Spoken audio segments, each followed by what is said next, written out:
নমস্কার, জয় মা তারা, জয় গুরু বামদেব। মায়াবী বশীকরণ ইউটিউব চ্যানেলে সকল বন্ধুকে স্বাগতম। আশা করছি তোমরা সকলে ভালো আছো, সুখে আছো এবং শান্তিতে আছো।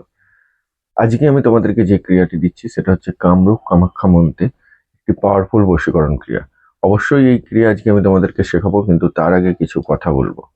দেখো, এর আগেও আমি বলেছি, আমার চ্যানেলে প্রচুর বার বলেছি, আবারও বলছি নতুন করে, ভালোবাসা আর ইগো দুটো যদি ওজনদারিতে মাপা হয়, এখন দেখা যাচ্ছে ইগো, রাগ যদি দাঁড়িপাল্লার একদিকে রাখি আর একদিকে যদি ভালোবাসা রাখি, তাহলে দেখা যাচ্ছে ইগো, রাগের ওজনটা বেশি আর ভালোবাসার ওজনটা কম।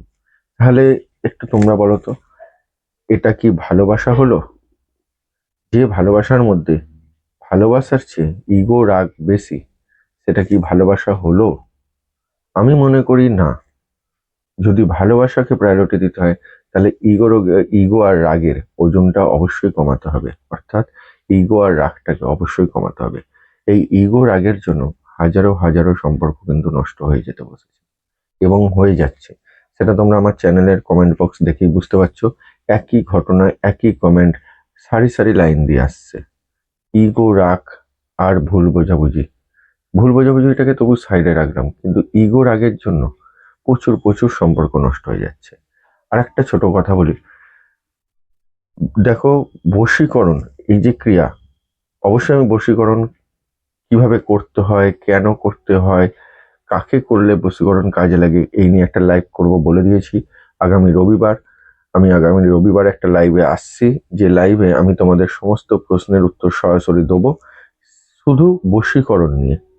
শুধু বশীকরণ নিয়ে, যাদের বশীকরণ নিয়ে কিছু জানার আছে, যে বশীকরণ কেন হয়, কিভাবে কাজ করে, বশীকরণ কিভাবে প্রয়োগ করা উচিত, এই সমস্ত প্রশ্নের উত্তর নিয়ে আমি কিন্তু লাইভে থাকছি।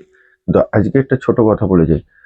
তোমরা অনেকেই ভাবো যে তোমাদের সম্পর্কটা, যাদের 2 মাস হোক, 10 দিন হোক, 2 বছর হোক, ভেঙে গেছে, যে কোনো তান্ত্রিক বন্ধু বা আমার কাছে এসেই তোমরা টাকা দেবে এক হাতে আর এক হাতে বশীকরণটা কিনে নিয়ে যাবে। না, এটা হয় না। কিন্তু বশীকরণ করাটা এত সহজ নয়। বশীকরণ করতে কষ্ট আছে, বাট কষ্ট হয়, সময় লাগে, ধৈর্য লাগে, নির্দিষ্ট তিথি যোগ লাগে, প্রয়োজনে বারবার একই ক্রিয়া প্রয়োগ করে যেতে হয়। এক হাতে টাকা দিয়ে এক হাতে বশীকরণ কিনে নিয়ে, অর্থাৎ ভালোবাসার মানুষটাকে ফিরিয়ে আনার চেষ্টা তোমরা করো, ঠিক কথা, কিন্তু এক হাতে টাকা দিয়ে এক হাতে বশীকরণ কেনা যায় না। যদি ধৈর্য না ধরতে পারো, যদি বিশ্বাস না রাখতে পারো, তাহলে কিন্তু তুমিও ফেলিওর হবে।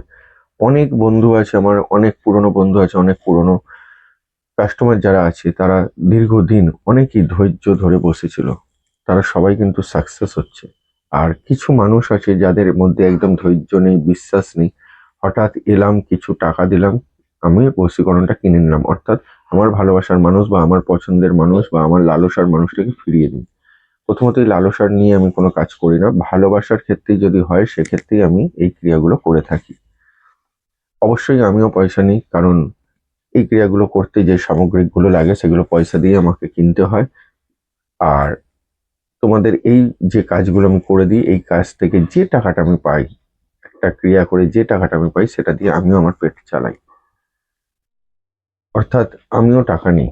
যে বাকি সবাই টাকা নেয়, আমি টাকা নিই না, আমি সাধু, সেটা নয়। আমিও টাকা নিই, কারণ আমি জিনিসগুলো কিনবো কোথা থেকে? আমায় কিনেই কাজ করতে হবে। কিন্তু টাকা নেবার আগে আমি সবাইকে বলে দিই যে ধৈর্য, বিশ্বাস থাকলেই টাকা খরচা করো, না হলে খরচা করো না।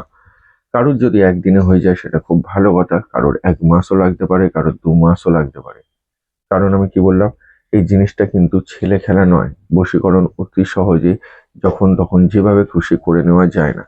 যার ইগো, রাগ এর পাহাড়টা বড়, তার হতে অবশ্যই সময় লাগবে বা সময় দিতে হবে। সেক্ষেত্রে কিছু ক্ষেত্রে দেখা যায় যে একটা হয়েই যায় মাঝে সাঝে, যে ইগো, রাগের পাহাড় অনেক বড়, কিন্তু ফট করে হয়ে গেল, কাজটা ধরে গেল। এটা তো একদম মিরাক্কেল। এটা মিরাক্কেল, এটাকে নিয়ে ভেবে লাভ নেই। তো আশা করছি বোঝাতে পারলাম ছোট্টের মধ্যে, যে বশীকরণ করতে গেলে ইগো, রাগ বলছি, বশীকরণ করতে গেলে কি করতে হবে? ধৈর্য আর বিশ্বাস, এই দুটোকে রাখতে হবে যদি ভালোবাসার মানুষটাকে ফিরিয়ে আনতে হয়।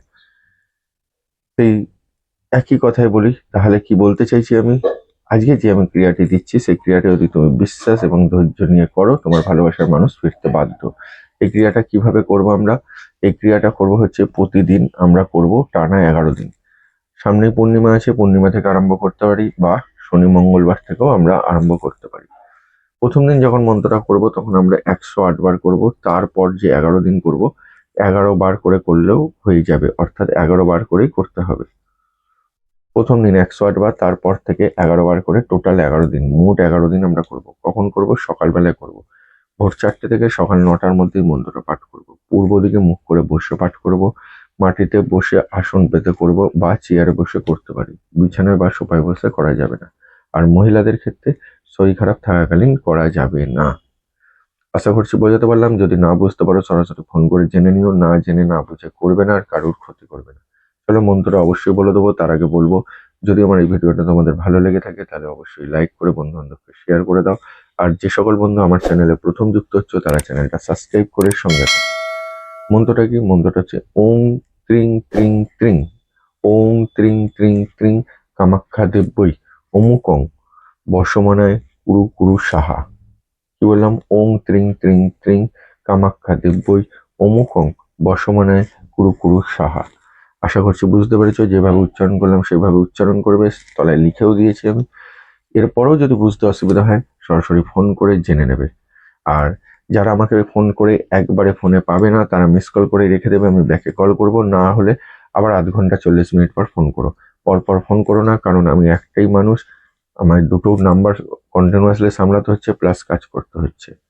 অর্থাৎ কন্টিনিউয়াসলি করো না, একবার করবে, তাতে যদি ধরি ভালো, না হলে আবার আধ ঘন্টা 40 মিনিট পর করবে। সবাই ভালো থেকো, সুখে থেকো। আবার দেখা হবে নেক্সট অনুষ্ঠানে। জয় মা তারা, জয় গুরু বাবা।